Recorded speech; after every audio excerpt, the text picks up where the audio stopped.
And new tonight, Pineville State Rep and current House Speaker Pro Tem Mike Johnson is now teasing the idea for a special session on carbon capture sequestration.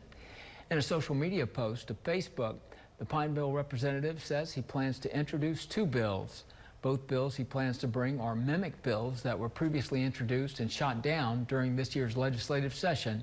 Those bills would create an opt-out system for parishes and eliminate eminent domain rights and, in Johnson's words, leave no exceptions.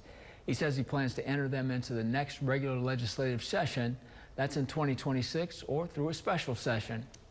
Calling a special session is very difficult, but I've requested requested the governor to call a special session.